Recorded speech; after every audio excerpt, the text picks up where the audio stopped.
Alright, hey, Hades Mega here, and I'm doing a quick update on my little build project here for the winter build project. Alright, it's pretty much spring already, but I pretty much finished it already.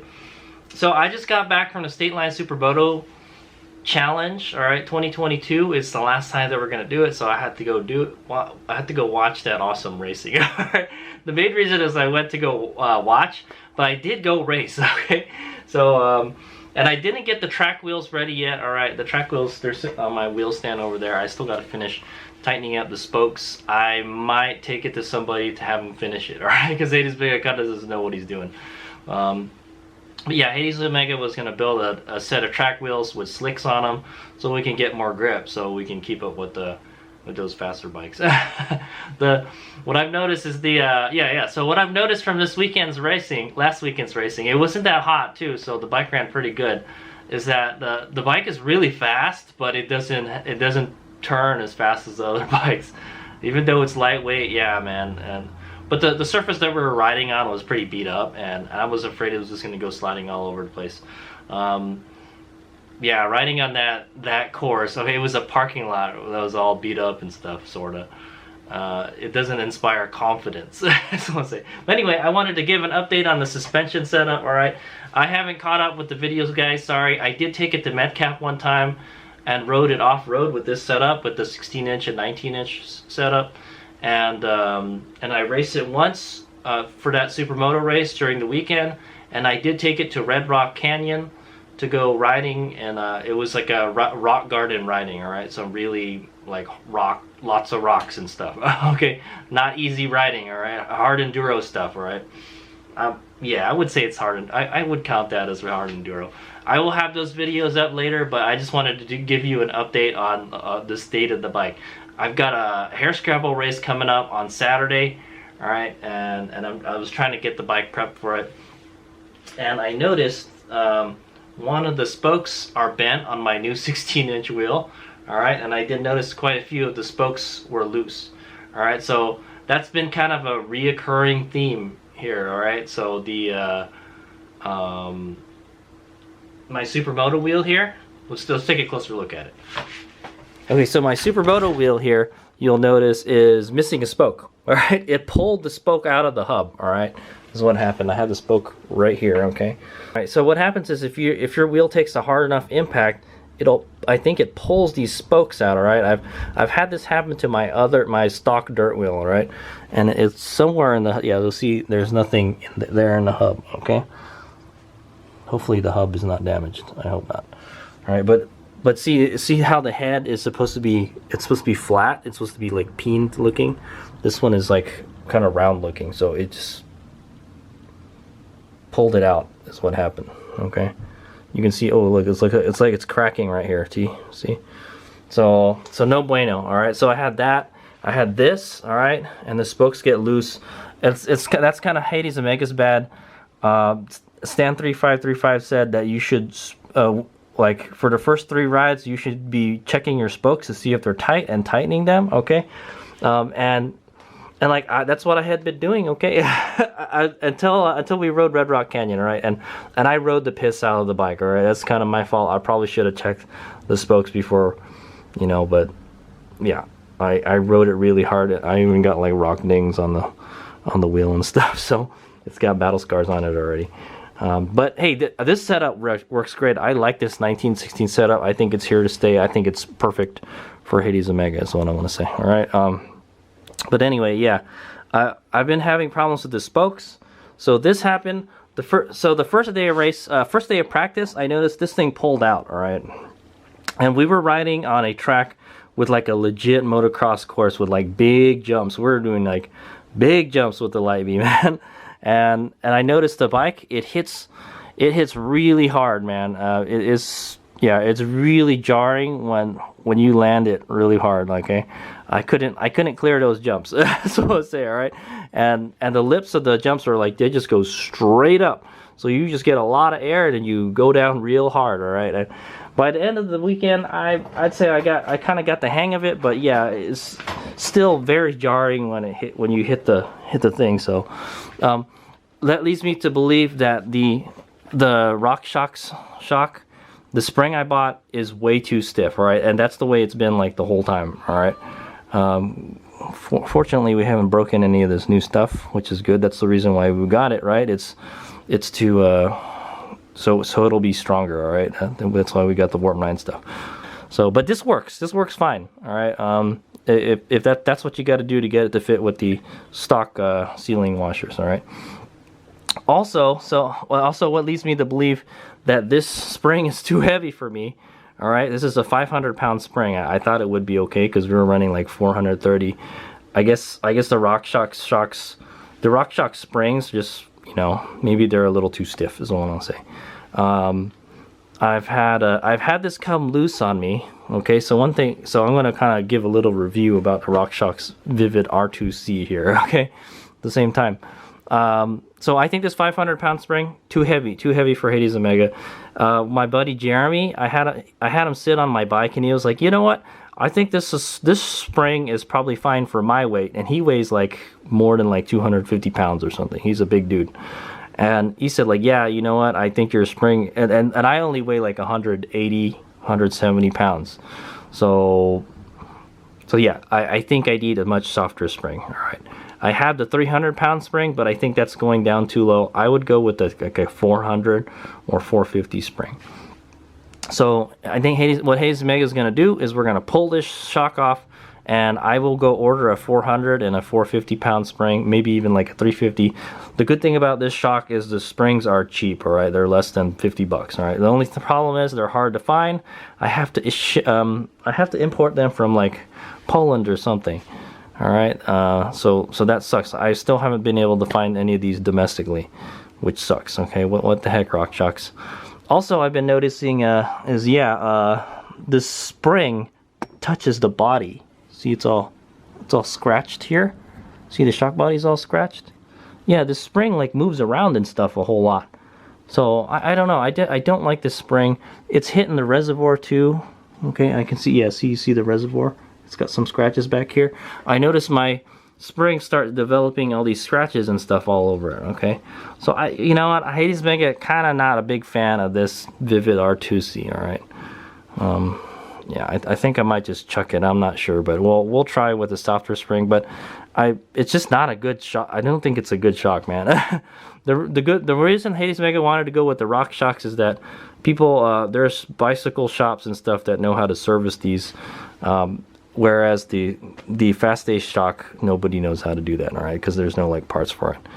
So I tried everything I could with the compression and rebound. I tried making it softer and softer, and yeah, it's just way too stiff for me, all right?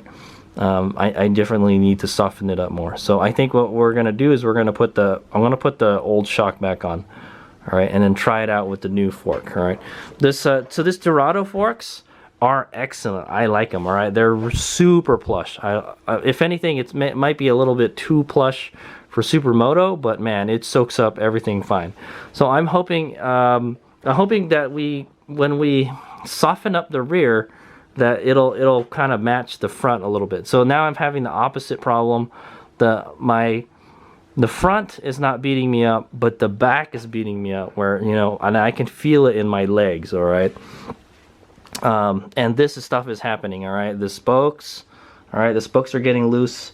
It pulled, so the second day of, for the first day of racing, that night, I looked at the spoke, and it had pulled itself out of the hub already. I'm like, whoa, okay, that could get caught in something, that'll be bad. So I took it off, all right? I unscrewed it, and then I just pulled it off. There's no way I could fix that. I didn't have an extra spoke with me, but I do have extra spokes, so I will try to repair this wheel. And I noticed a good chunk of the spokes on this wheel were loose. Now I had been checking it every night, you know, every night, the night before I'd used it, and it was fine, and then the next day it was not fine. So yeah, I did a number on this wheel. Okay, the wheel just couldn't handle it. And it's also, I think it's taking a pounding because this shock is just way too stiff. All right, so we're gonna ditch that shock so we don't have any of these problems with it. I've never had this many problems with the spokes and the wheel. Okay, and it's happening to both my Supermoto wheel and the dirt wheel. So I'm just thinking that Hades Mega is just riding it too rough, you know, but the spring is too stiff is what I want to say. All right, I've never had that problem with the spokes getting loose so fast and they're getting bent and stuff. Okay, so we'll replace this. Also, I bent my axle, guys. Check it out. I don't know about this one, but this one, all right, if you guys don't know, I have a separate axle for the Supermoto wheels, and I have a separate axle for the dirt wheel. Okay, so if you look here, this is my longer Supermoto axle, so I can use the sliders. If I put a straight edge to it, as you can see, there's a big gap at the end there. Yeah, there's a big gap at the end. All right, if I could turn it this way, there probably won't be a gap on the other end. But there sure is a gap at the middle, right? Yeah, so that shit is bent, man. That axle is bent. No bueno. All right, so we can't use this axle anymore. It's a good thing I bought extra axles. All right, from Cycle. I bought like 2 extra axles just in case that axle is toast. And I'm not sure about the bearings. I did check the bearings, and they're kind of not happy. All right, and I just changed the bearings on this wheel. All right, I just changed the bearing on this wheel, and now they seem like they're bad again. I think because we bent the axle, it might have messed up the thing. And I'm pretty sure it wasn't like that before. Yeah, because of that event, you know. So I don't know, we'll change the axle first and then we'll see how it is. But I gotta repair the one spoke on there, okay? Okay, yeah, so there you go. There's a little update about the suspension right there. Not doing so hot. The front is great, okay? I haven't had any problems with the front at all. Now we're having problems with the rear, okay? So I'm just gonna put the old shock back on, all right? And while I'm at it, I'm going to replace that triangle, all right? So I'm just going to have an extra Warp 9 triangle lying around. That's been modified to work with the stock ceiling bushings, all right? So what I'm going to do is we gotta ditch this axle, all right? This axle's no good. This axle and this spoke, all right? I think it's all because of that shock, all right? So we're going to ditch that shock. To tell you the truth, the fast-stage shock, Hades Mega didn't really have a problem with this shock, alright? I actually kind of like this shock, alright? The only reason I don't like it is because nobody can rebuild it. Okay, and I don't know how to rebuild it, and I don't know where to get the parts to rebuild it, so that's a big that's kind of a problem, alright? I do have another one, a brand new one, but I think we'll just throw the old one back on, and we'll see how it is, alright? This one has the 450-pound spring. So maybe the 450-pound spring was the one we needed, because I think this one was okay for me already. All right. The differences between this one and the other one is that this one has a little bit less travel, about like ½ an inch less travel, and it only has a single rebound adjuster. All right. That one has like a high speed and a low speed rebound adjustment. Well, this one just has a rebound and compression. Okay. So this is actually still a decent shock, right? It's just got a little bit less adjustability and travel, right? Ideally, it'd be nice to get the other one back on there, but we'll put it back on when I get the new springs, all right? Hades Mega just got no money to spend on this bike anymore, man. I'm kind of tired. I was spending money on this bike. I'm just breaking stuff left and right on it. but yeah, I believe it's because of that spring is too stiff. All right, so we'll put a softer one, but I kind of don't have the money to do that right now. But we'll fix the wheel. I'll put we'll put a new spoke on it. All right, put a new spoke. I got extra spokes lying around. So if you guys want to learn how to to put a new spoke, and if you pull the spoke out of your wheel, and you want to learn how to replace it, then check that video out. Okay. And I got it from Electcycle. I think you can get them from like eBikeZilla and Lunicycle now also. They're not too hard to find anymore. And I already tightened the spokes on my dirt wheel. Hopefully they'll be good. I will definitely check it after the next race. Hopefully it hangs in there. But I've been pretty happy with this. It's probably, the wheel's probably not true anymore. It probably wobbles around a little bit. Same thing with this one. This one probably wobbles around a little bit. So what I might want to do is have somebody true it. I can try to true it myself, try to keep it from, you know, wobbling, but it might be best to give it to somebody that knows what to do. Okay. And axle, I have to replace the axle. I have to go put in one of those newer axles. So I finally busted that axle. So that just goes to show you can overspring your suspension too. All right. So a lot of people are like, oh yeah, I'm gonna put a 550-pound spring. Well, it depends on how heavy you are, you know. But and the kind of jumps and stuff that you're riding, all right? So we rode some pretty rough stuff is what I'm gonna say, all right? And I got a pretty bad sunburn during that race. You can see my face is all burnt, all right? But anyway, so that's the update. The rear's too stiff. We're gonna install this, and then I gotta fix this wheel, and then there's really nothing wrong with the front. The front has been great. Yeah, the only thing I don't like about the Dorado fork is the axle.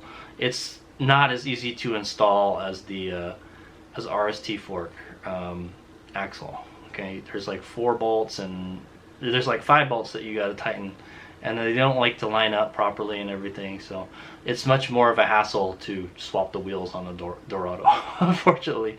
All right, but it's a freaking sweet sport. I'm pretty happy with it. Right, even on the motocross course, yeah, it did take quite a beating there, but it did pretty good. Okay, so that's a quick update about the suspension on the bike. We'll be installing this guy for the most part, and everything. Hopefully, everything else will be all right. We won't be breaking any more spokes and stuff. All right, but let me know if that's a normal thing. All right, if your rear shock is too stiff, well, does that happen to your spokes? Did they get loose and did they start breaking and stuff? Because I've never really had this problem until I put that shock on there. All right. And I've ridden the piss out of this bike before, okay? So hopefully when you put the other softer shock in there, it'll even out with the softer front. All right, it's big out. Oh boy, okay, I found another problem. the bolts that hold the triangle in, they bent. All right, the triangle didn't bend, but the bolt bent. So you can see here, while I spin it inside I don't know how we're gonna get that out now. Okay, yeah, look at it. I can't even get the sleeve out. It's definitely bent. You can just look at it. Yeah, it's bent, dude. All right, we'll have to figure out how to fix that. All right, let me take the other one out. I bet you maybe the other one is bent too. No, this one is good. This one is straight. Okay, that's what a straight one is. Straight. This one came out all fine. So that made me, maybe my bearings are messed up too. Yeah, I don't know, this one looks okay. Let me get a straight edge. I just checked it with a straight edge and it's fine. So the other side got bent. This side is okay. So I got to go find another bolt like this. All right, Ismega was able to get that spacer out. All right, there it is. I had to use a hammer and a pry bar to get it out. Okay. But yeah, it's definitely bent. We can go get it. Hopefully nothing else is damaged. I looked at the bearings, they looked alright, but yep. It's not too, doesn't look bent, does it? Yeah, it doesn't really look all that bent. I could definitely tell it's bent by looking at it. Maybe it's because it's not as long as the axle. But yeah, I can definitely tell it's bent. It's like it's pointing out to the right. Okay, guys. Yeah, it's just the very tip. Just this part right here is bent outward, so it wasn't causing the spacer not to come out, all right? So that definitely needs to be replaced. All right, I think I got other bolts like that. Okay, so yeah, add that to the list, the Carnage, Stateline Supermoto Carnage. Hopefully putting a softer shock in will fix this problem, all right? Okay, as you can see, my list of broken Sauron parts has increased. There it is, the axle and the spoke. And the rest of my other broken Sauron stuff.